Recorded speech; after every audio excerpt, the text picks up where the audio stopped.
करारविन्देन पदारविन्दम्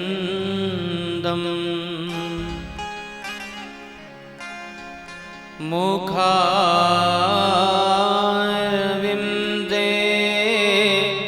विनिवेशयन्तम्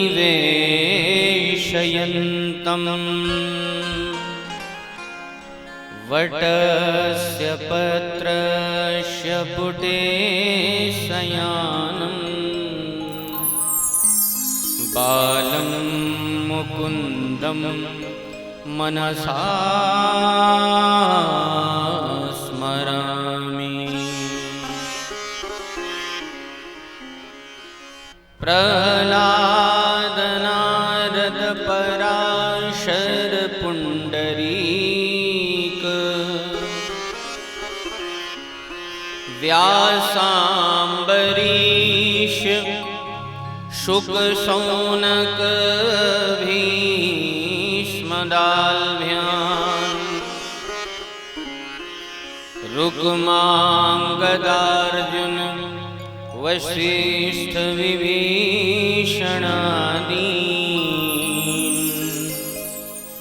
एतानहं परमभागवतान् नमामि।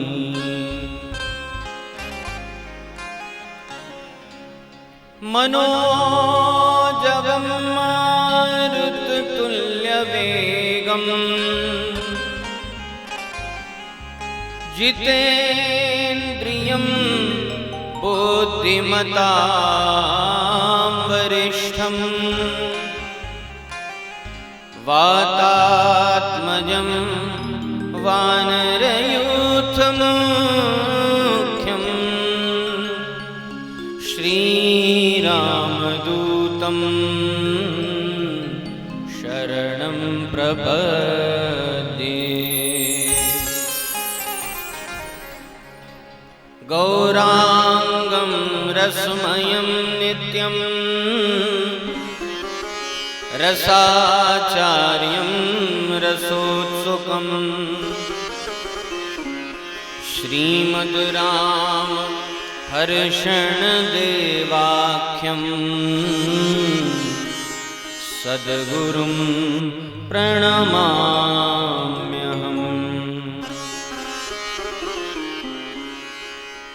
हृदय हरण हंसि सुनहु यह आपन निज गुणग्राम सर्वस दास ब्रजेश के प्रभु श्री सीताराम। जय जय सीताराम।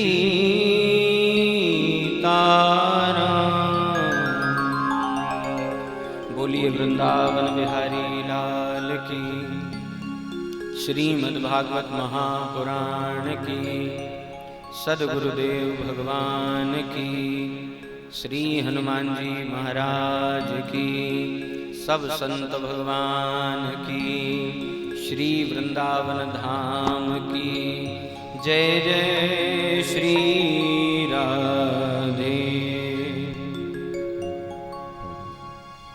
श्रीमद् भागवत जी के मंगल में आज द्वितीय कथा सत्र में हम और आप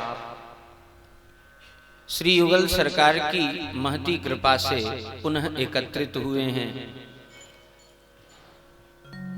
लाल जी की मधुर लीलाओं का जो अमृतमय ग्रंथ है जिसका नाम है श्रीमद् भागवत, इस भागवत के पीयूष का पान करने के लिए हम सब यहाँ एकत्रित हुए हैं। अमृत ऐसे ही सहजता से नहीं मिल जाता। अमृत पाने के लिए बहुत पापड़ बेलने पड़ते हैं। पद्म पुराण में वर्णन है कि महाराज एक स्वर्ण का घट है और उस स्वर्ण के घट को हजारों विषधरों के बीच में सुरक्षित किया गया है। अगर कोई स्पर्श भी करे तो उसका हाथ कट जाए। कदाचित प्रयास करे उस घट को छूने का तो तत्काल ऐसे तीखे तीखे तलवारें लगी हुई हैं कि वह हाथ ही कट करके नीचे गिर जाए। इतनी सुरक्षा में अमृत रखा जाता है।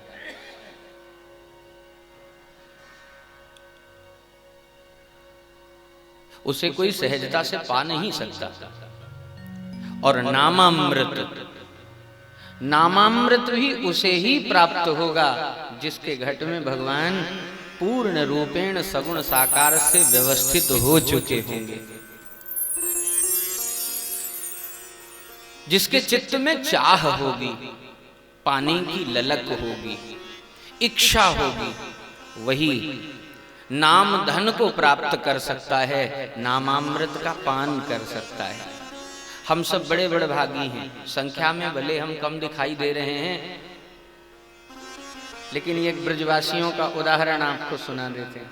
ब्रज में जब कथा होती है तो अब तो प्रायः ज्यादा संख्या जुड़ने लगी है। पहले जब कथाएं हुआ करती तो गिने गिनाए लोग हुआ करते, तो अपने राम महाराज जी के साथ जाया करते और पूछते, महाराज जी कथा तो इतनी शानदार है पर कम लोग क्यों सुनते हैं?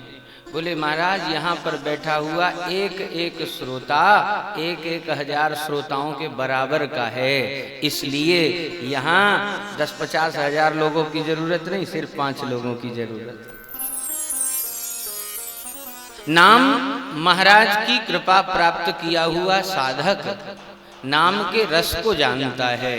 तो आइए कथा रस में प्रवेश करने के पूर्व दुर्लभ अमृत को छोड़कर हम और आप नामामृत को अपनी जिह्वा में पधराने का प्रयास करें और फिर बड़े भाव से श्रीमद् भागवत की रसमयी कथा में प्रवेश करें।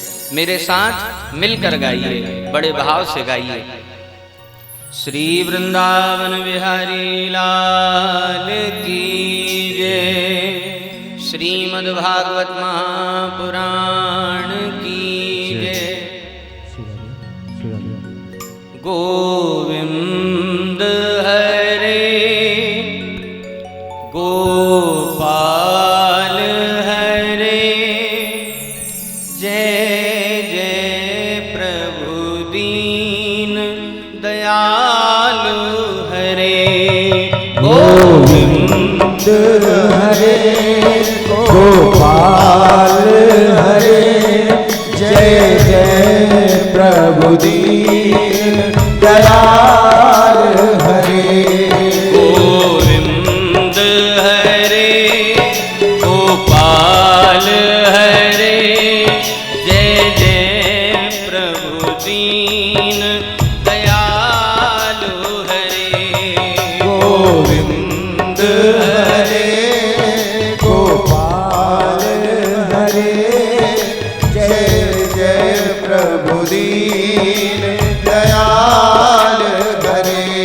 गोविंद हरे गोपाल हरे, जय जय प्रभु दीन दयालु हरे। गोविंद हरे गोपाल हरे, जय जय प्रभु दीन दयाल हरे। जय जय प्रभु दीन दयालु हरे, जय जय प्रभु दीन दयाल हरे। जय जय प्रभु दीन दयालु हरे। जय जय प्रभु दीन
जय जय प्रभु दीन दयालु हरे। जय जय प्रभु दीन दयालु हरे। गोविंद हरे गोपाल हरे। जय जय प्रभु दीन दयालु हरे। गोविंद हरे गोपाल हरे। जय जय प्रभु दीन दयालु हरे। जय जय प्रभु दीन दयालु हरे। जय जय प्रभु दीन दयालु हरे। जय जय प्रभु दीन दयालु हरे। जय जय प्रभु दीन दयालु हरे। जय जय प्रभु दीन दयालु हरे।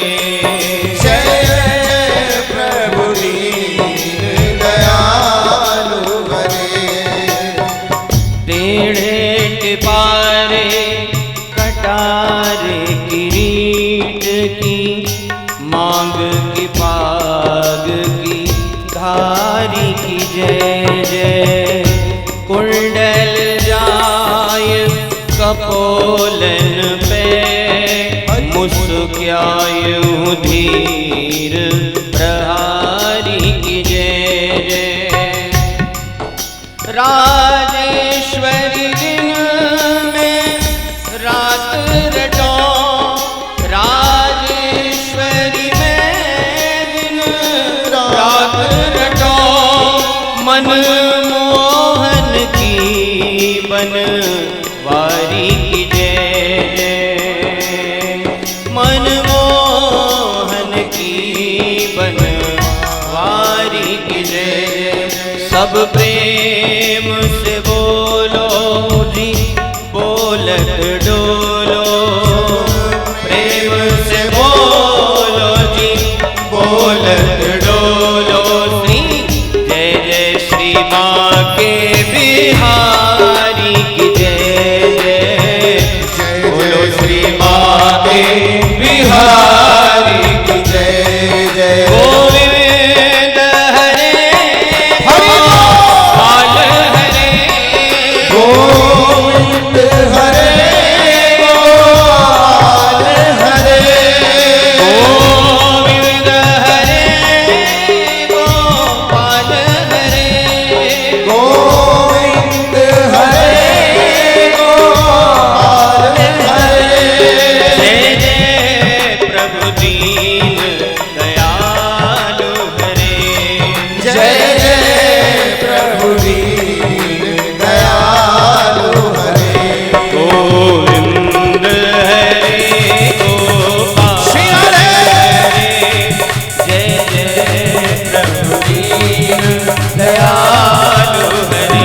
हरि गोविंद हरे गोपाल हरे। जय जय प्रभु दीन दयालु हरे। जय जय प्रभु दीन दयालु हरे। जय जय प्रभु दीन दयालु हरे। जय जय प्रभु श्री दीन राधे। दयालु हरे। जय जय प्रभु दीन दयालु हरे। जय जय प्रभु दीन दयालु हरे। जय जय प्रभु दीन दयालु हरे। हाँ दयालु हरे। ओ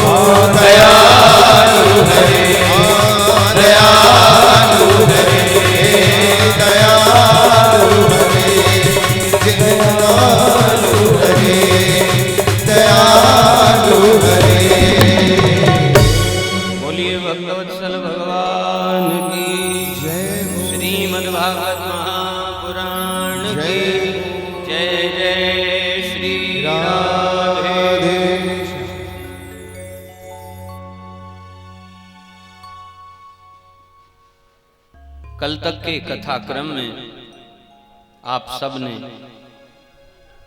बड़े भाव से, बड़े प्रेम से श्रीमद् भागवत महापुराण के मंगलमय महात्म्य की चर्चा पद्म पुराणांतर्गत प्रसंगों से श्रवण की। भागवत जी के दो महात्म्य हैं, एक पद्म पुराण में और एक स्कंद पुराण में। दोनों पुराणों में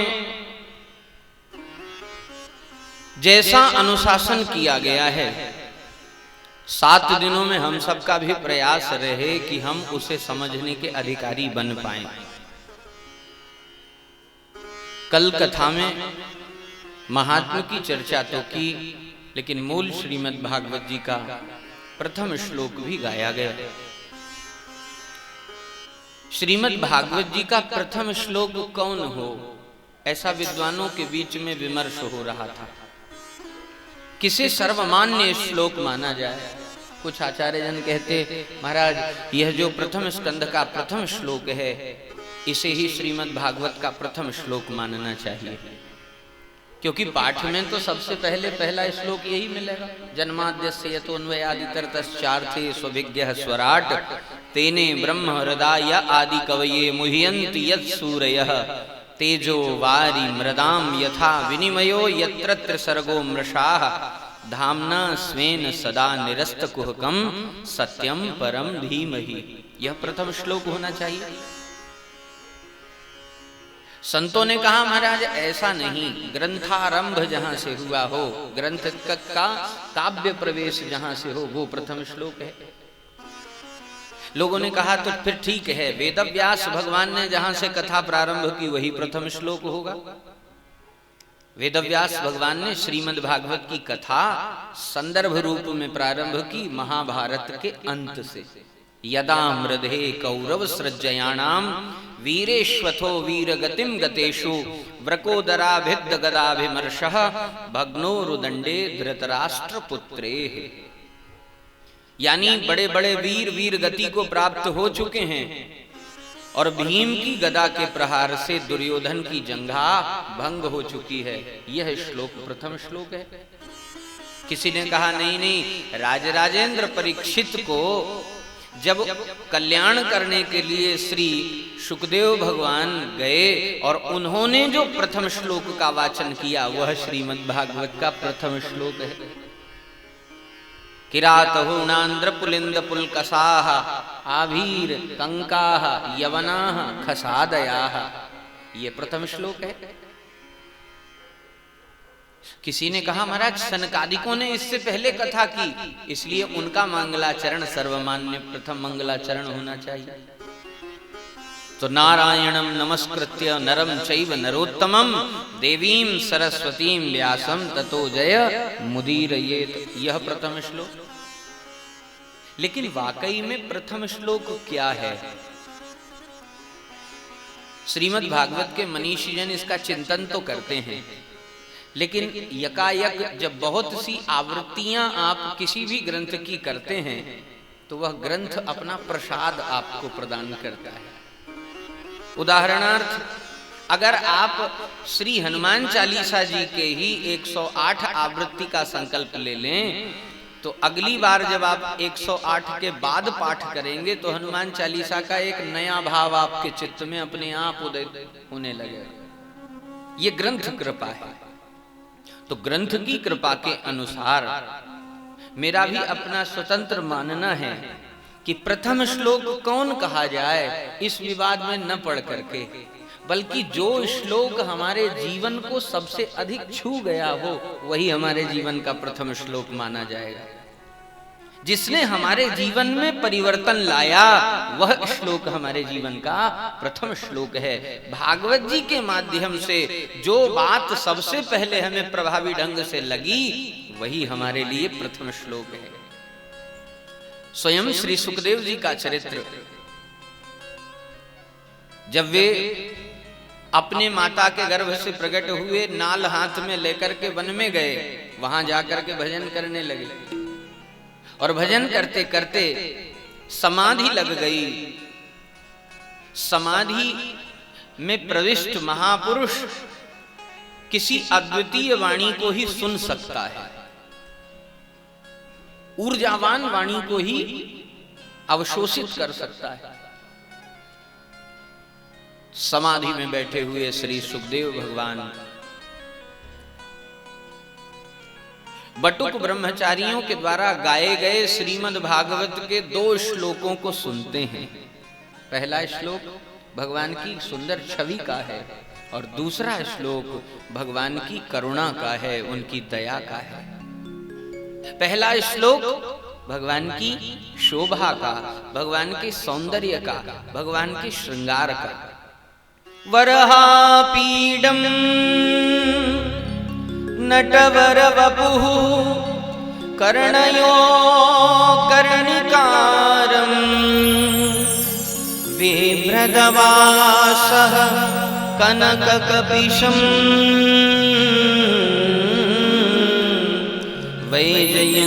वैजयन्तीश्च मालां रन्ध्रान् वेणो रधरसुधया पूरयन्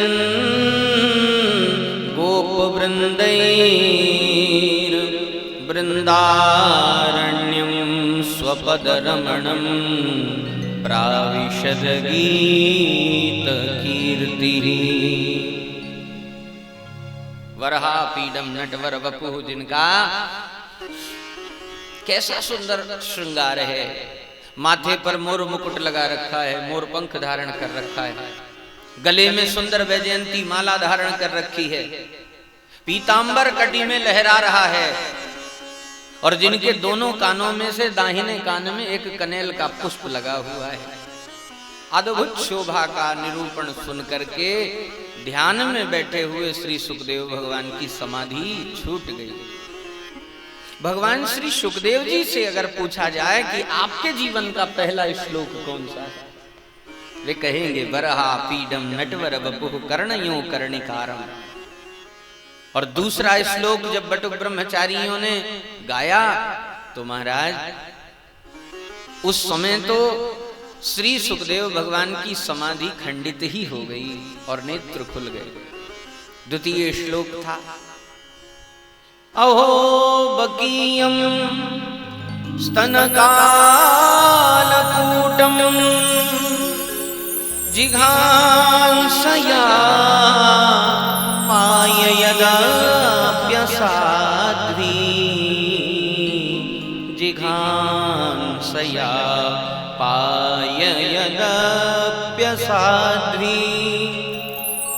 लेभे गतिं धातृचितां ततोऽन्यं कं वा दयालुं शरणं व्रजेम, कं वा दयालुं शरणं व्रजेम। जिन्होंने मारने के विचार से आई हुई पूतना को भी अपनी माता बना लिया।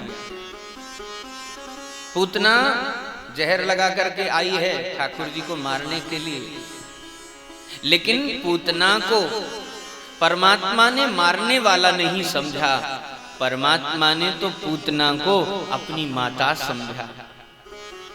संत जन कहते हैं महाराज हमारे हृदय के भीतर अगर पाप नहीं हो तो हमें सामने वाले के हृदय का भी पाप नहीं दिखाई देगा। ठाकुर जी मनुष्यावतार स्वीकार करते हैं, नरलीला करते हैं, तो नरलीला में सबसे पहला उद्देश्य होता है भगवान का लोक शिक्षण। मैं सिखा क्या रहा हूं, और सही बात सिखाने के लिए परमात्मा सबसे पहले फंडामेंटल क्लियर करते हैं, जो आधार हैं उन्हें व्यवस्थित करते हैं। हमारे नेत्रों में दोष न हो। हम जब भी किसी का दर्शन करें तो महाराज हमारे नेत्रों का दोष उस दर्शन में बाधा उपस्थित न करे। अगर हम केवल भावना मात्र कर लें कि हम सब में परमात्मा का दर्शन करेंगे तो हमारे जीवन की यही भक्ति बन जाएगी। आप सबने नाम सुना होगा परम पूज्य प्रातः स्मरणीय श्री हनुमान प्रसाद पोद्दार जी का, जो गीता प्रेस के आदि संस्थापक भी रहे। गीता वाटिका में रह करके उन्होंने हिंदू सनातन धर्म के साहित्य का जितना उत्थान किया, संभव है कि श्री ठाकुर जी ने ही विशेष कृपा करके उनके हाथों से यह सत्कार्य कराया। वे बड़े श्रेष्ठतम महापुरुष, लौकिक जगत में बहुत बड़े व्यापारी भी और बहुत धनाढ्य व्यक्ति। धन की कोई सीमा नहीं, इतना धन। लेकिन जब शरीर शिथिल होने लगा और घर बार के लोगों ने ये उनके सामने आग्रह रखा कि आप समय रहते अपने उत्तराधिकारों को व्यवस्थित कर दीजिए, सब में समानाधिकार में बांट दीजिए, तो वे मुस्कुराए और मुस्कुरा करके उन्होंने अपने अधिकारों को, जो उनके अधिकारी जन थे, उन्हें तो दिया ही दिया, लेकिन अपनी वसीयत में उन्होंने 3 बिंदु लिखे। ध्यान से सुनिएगा। पहला बिंदु, सब में भगवान को देखना ही भक्ति है, ये मेरी पहली वसीयत। दूसरी वसीयत कि भगवान नाम का अनन्य आश्रय। और तीसरी वसीयत कि परमात्मा की कृपा पर कभी संदेह नहीं करना। सब में भगवत दर्शन, भगवान नाम पर अटूट विश्वास और कभी किसी क्रिया का लोप नहीं। गीता वाटिका में अपने राम की कथा हुई थी गोरखपुर में, बहुत सुंदर उनका जीवन वृत्त। व्यक्ति के पास धन है और धन का वो सही सही विनियोग भी कर सकता है, लेकिन वास्तव में अगर उसकी दृष्टि जीवन रहते ही बदल जाए तो उसका कल्याण यहीं हो जाता है। उसके लिए उसे कहीं जाना आना नहीं पड़ता। गोस्वामी श्री तुलसीदास जी महाराज के पास भी कुछ लोग ऐसे ही पहुंचे और बोले, मार बाबा आपको तो दर्शन हुआ है, क्या आप हमें भी भगवान के दर्शन करा सकते हैं? तुलसीदास जी महाराज जी ने कहा, क्यों नहीं करा सकते, लेकिन उसके लिए कुछ नियम कानून हैं, अगर पालन करो तो मैं तुलसीदास तुम्हें जवान देता हूं कि तुम्हें भगवान मिलेंगे। क्या है नियम? बोले ज्यादा लंबी चौड़ी नियमावली नहीं है, 3 बातें अगर मान लो तो तुम्हें भगवत दर्शन अवश्य होगा। कौन कौन सी बातें? सत्य वचन, अरुदीनता,